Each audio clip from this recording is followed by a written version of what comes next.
नमस्कार, मैं अमर खान। आज हम बात करते हैं स्वामी अविमुक्तेश्वरानंद जी की। पिछले दिनों से काफी ये चर्चा में इनका नाम आ रहा है। आज हम इनके जीवन की थोड़ी सी जानकारी लेते हैं और मैं आपको बताता हूं।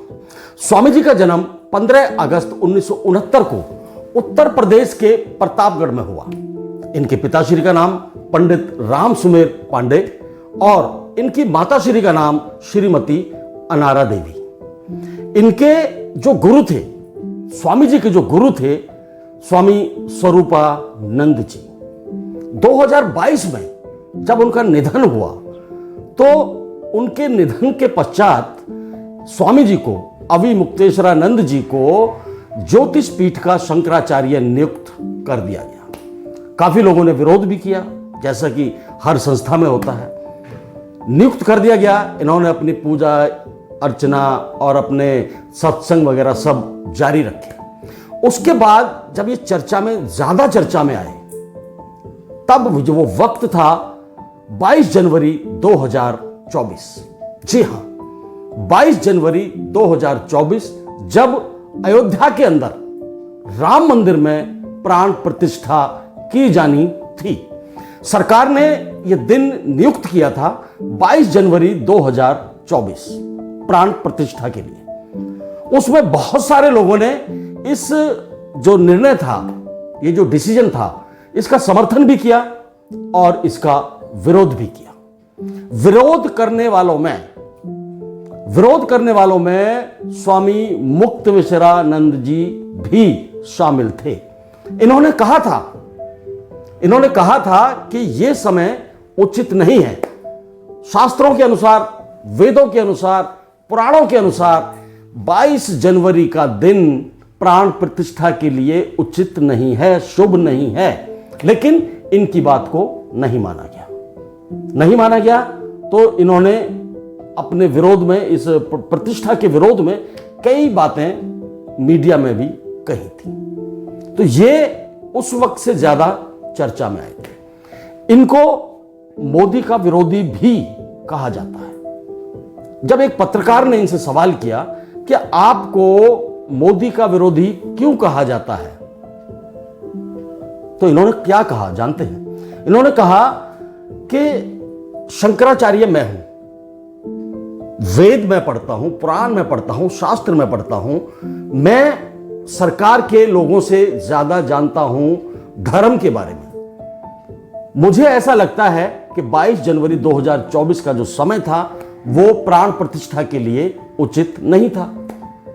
इसलिए लोग मुझे ये सोचते हैं या समझते हैं कि सरकार के जो काम हैं उनमें आप टांग अड़ा रहे हैं। ऐसा नहीं है।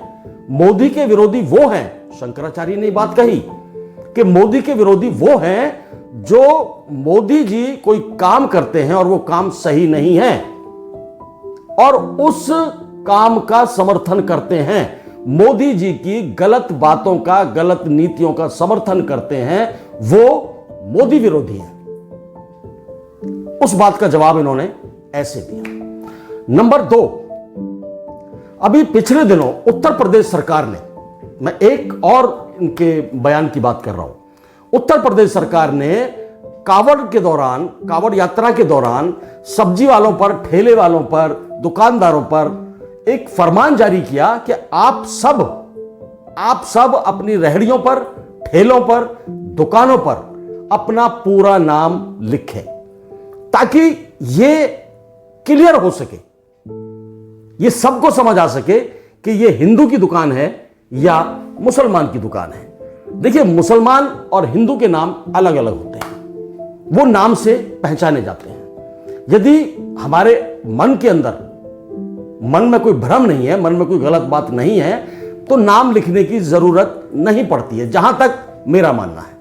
लेकिन योगी सरकार का फरमान था, पुलिस ने, प्रशासन ने जबरदस्ती लोगों की रेहड़ियों पर, ठेलों पर उनके नेम प्लेटों को लगवा दिया गया। इस बात का भी स्वामी मुक्तेश्वरानंद जी ने विरोध किया। स्वामी जी का कहना था कि शुद्धता, पवित्रता नाम बदलने से नहीं आती है। शुद्धता आती है, पवित्रता आती है आपके अंतर्मन से। यदि आपका अंतर्मन गलत है, आपका अंतर्मन पवित्र नहीं है, अपवित्र है, तो बाहर आप कितने भी नाम लिख लो, कितने भी पर्चियां लिख लो, कितने भी बोर्ड लगा लो, वो शुद्धता आपके काम के अंदर नहीं आएगी। उनका सिर्फ यह कहना था कि अंतर्मन यदि शुद्ध है तो बाहर नाम बदलने की जरूरत नहीं है। एक और विवाद नंबर 3, केदारनाथ। केदारनाथ मंदिर से सोना चोरी हुआ। यह काफी टाइम पहले यह बात चली थी और आज तक चल रही है।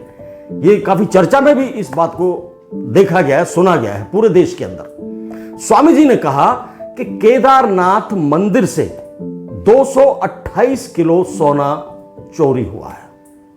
228 किलो। अब वो सोना कहां है? स्वामी जी को पलटकर संस्था ने या सरकार ने यह भी कहा कि वो 228 नहीं था, 0.28 या 28 या 28 किलो, इस तरह का छोटा सा, मतलब छोटे से वजन का सोना था।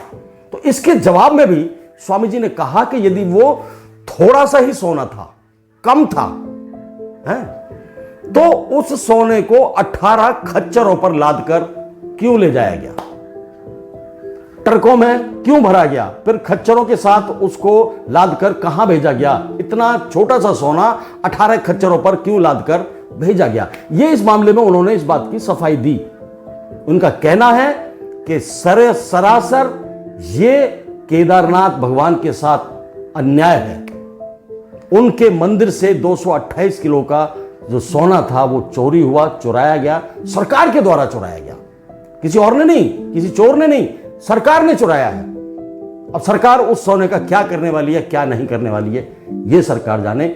लेकिन स्वामी जी का ये कहना था कि मैं इसका विरोध करता हूं और भगवान केदारनाथ मंदिर से जो सोना चोरी हुआ है, मैं भगवान केदारनाथ से इस बात की क्षमा चाहता हूं कि हमारी सरकारें, हमारे लोग इस तरह का घिनौना कृत्य करते हैं।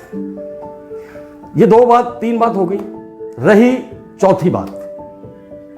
चौथी बात में क्या हुआ? अनंत अंबानी की शादी थी। अनंत अंबानी की शादी थी।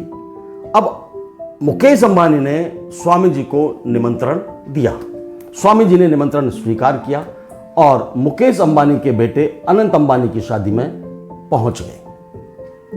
जब वो पहुंच गए तो वहां पर बहुत सारे लोगों से उनकी मुलाकात हुई, उनका आदर हुआ, सत्कार हुआ, सब कुछ ठीक ठाक वहां पर हुआ।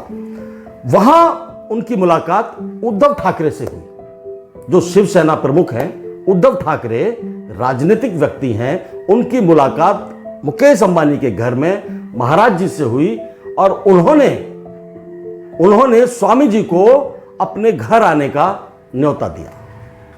स्वामी जी ने इसे स्वीकार कर लिया। वो वहां से शादी से फारिग हुए और उद्धव ठाकरे जी के घर पर पहुंच गए। उद्धव ठाकरे जी के घर पर जब वो पहुंचे तो बड़ा आदर सत्कार हुआ। पूजा पाठ में उनको बिठाया गया, फूलों की बारिश की गई। जिस तरह से संतों का स्वागत किया जाता है वैसे ही संतों का स्वागत किया गया। जब ये स्वागत समारोह खत्म हुआ या उनका खाना वाना खाया तो कुछ पत्रकार भी वहां पर पहुंचे हुए थे। पत्रकार भी पहुंचे हुए थे। तो पत्रकारों ने कुछ सवाल और जवाब उनसे किए।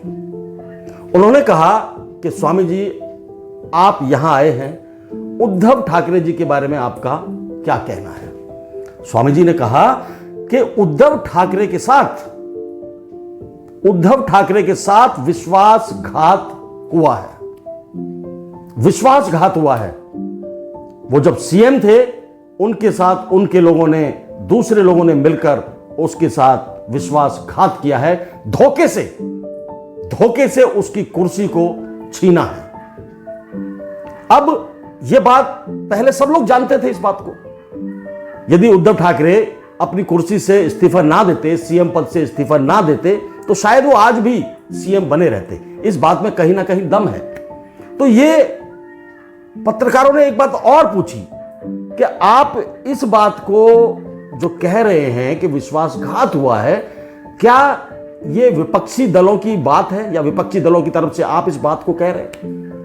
आप राजनीतिक बात कर रहे हैं, आप राजनीति में हस्तक्षेप कर रहे हैं। इससे स्वामी जी को थोड़ा सा गुस्सा आया और उन्होंने कहा कि देखिए, राजनीतिक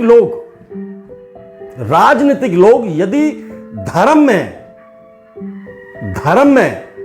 के लिए, धर्म के ऊपर बयानबाजी करेंगे तो हमारे समाज के लोग, शंकराचार्य भी, स्वामी जी भी और बहुत सारे जो जिनको हम कह सकते हैं पुजारी हैं, जो धर्म से बिलोंग करते हैं, दिन और रात धर्म की पूजा करते हैं, धर्म के मार्ग पर चलने का आह्वान करते हैं, तो हम लोग भी राजनीतिक लोगों के लिए ऐसी बातें जरूर कहेंगे, क्योंकि राजनीतिक लोगों को धर्म में नहीं आना चाहिए।